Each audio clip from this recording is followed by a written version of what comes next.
Mindset Shift Audiobooks, Your Invisible Skills, How Household Management Translates to Six-Figure Business. Welcome to Mindset Shift Audiobooks, a place for becoming. Here you'll find the structure to build more abundance, more success, more life lived on your terms. If this resonates, subscribe for daily content. Let's begin. You've been managing a household for years, maybe decades, keeping everyone fed, scheduled, clothed, emotionally regulated, and thriving. And when someone asks what you do, you say, "I'm just a mom, as if managing the logistics of multiple human lives, the budget of a small organization, the crisis management of a disaster response team, and the strategic planning of a military operation is just anything. Let me tell you what you actually are. You're a project manager, an operations specialist, a budget analyst, a conflict resolution expert, a strategic planner. You just don't call yourself that because no one gave you a job title. No one put it on LinkedIn. No one paid you a salary with project manager on the contract. But that doesn't mean the skills aren't real. It just means they're invisible to everyone else and to you. This audiobook is about making them visible and then leveraging them into a six-figure business. Section 1: The Skills You Don't See. Let me walk you through what you actually do every day and what it's called in the business world.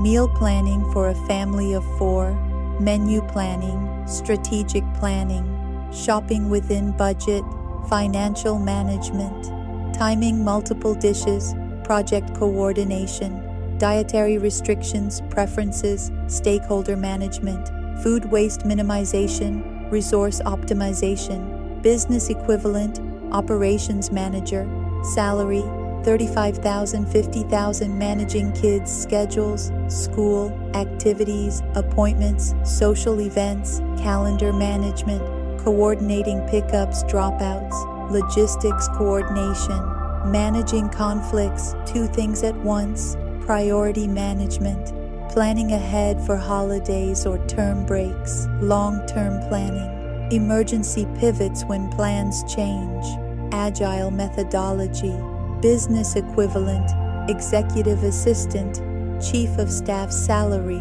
$30,000, $55,000, household budget management, tracking income expenses, financial analysis, making it work on less, resource allocation under constraints, planning for big purchases, capital expenditure planning, emergency fund management, risk management, bill payment schedules, cash flow management, business equivalent, financial controller salary, $40,000, $65,000, conflict resolution between siblings and family, understanding each perspective, active listening, finding compromises, negotiation, maintaining fairness, mediation, de-escalating emotions, emotional intelligence, building consensus, change management, business equivalent, HR manager or mediator, salary, $35,000, $55,000. You've been doing all of this for free, without recognition, but these are real skills. Section 2: Why you don't value them. Here's why you don't see these skills as valuable. No one paid you for them. We equate value with money. If it doesn't come with a salary, it doesn't feel real. No one gave you a title. Mom doesn't sound like project manager, even though you're doing the same work. You love the people you're managing, so it feels like care, not work. But caring and working aren't opposites. Society tells you it's natural, as if managing logistics, budgets, and multiple stakeholders comes automatically with having children. You see other women do it too, so it feels common, not special. But common doesn't mean easy or unskilled. You don't have credentials, no degree in household management, no certification in family operations, so it doesn't feel legitimate. But here's what I need you to understand.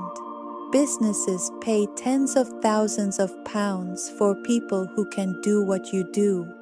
The only difference is the setting. Section 3. Translating your skills to business. So how do you take these invisible skills and make them visible and valuable in a business context? Translation framework.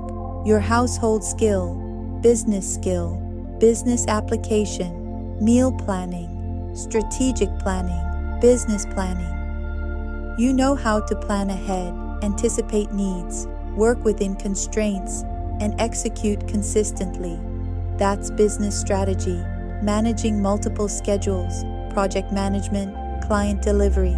You know how to juggle priorities, meet deadlines, communicate with stakeholders. That's project management, making it work on tight budget, financial management, business finances. You know how to stretch resources, prioritize spending, plan for emergencies. That's financial management, keeping everyone happy with different needs, stakeholder management, client relations. You know how to manage expectations, communicate clearly, find compromises. That's client management. Examples of businesses built on household skills. 1. Meal planning business. You already plan meals. Now you teach others how to do it or do it for them. 2. Organization consulting. You keep a household organized. Now you help others organize homes, offices, systems. 3. Budget coaching. You manage household finances. Now you teach others to do the same. 4. Virtual assistant services. You manage schedules and logistics. Now you do it for businesses remotely. 5. Project management consulting. You coordinate complex family operations. Now you do it for companies. Section 4. The confidence gap. But I don't have experience in business. Yes, you do. You just had it in a different context. But I don't have qualifications. Neither do half the entrepreneurs making 6 figures. What you have is competence, and competence beats credentials. But what if I fail? You've kept humans alive, fed, scheduled, and thriving for years. You've managed crisis after crisis. You've made it work on less. You've solved problems no course could teach you how to solve. You can handle business challenges, but I'm too old to start. You're the exact right age because you have the skills, the wisdom, and the perspective that only comes with experience. But who would hire me, buy from me? Other women who are where you were 5 years ago. Other families who need the systems you've built. Other businesses who need the skills you have. The confidence gap is real, but it's not because you lack skills. It's because you lack permission to claim them. This is that permission. Section 5. Building your leveraged business. Here's how to take your invisible skills and build something leveraged. Step 1. Identify your strongest transferable skill. What do you do better than most? What do people come to you for advice about? What feels easy to you but hard to others? Step 2. Choose your business model. Service. Do it for others. VA, meal planning service, organizing consultant. Teaching. Teach others to do it. Courses, coaching, workshops, products. Create tools that help, templates, systems, workbooks. Step 3. Start with one client or one piece of content. Not a full business launch, just one test, one person who needs your help, one piece of content sharing your knowledge. Step 4. Build your system. Once you know it works, systematize it. Create your processes, build your frameworks, make it repeatable. Step 5. Add leverage. Scale beyond your time. Courses instead of one-on-one. Digital products instead of custom work. Systems that work without you. Closing. You've spent years, maybe decades, building skills that businesses pay top dollar for. You just didn't call them business skills. You called them being a mom, but they're the same skills, and they're valuable. You're not starting from zero. You're starting from years of experience that just needs translation. You're not unqualified. You're under-leveraged. And this is where that changes.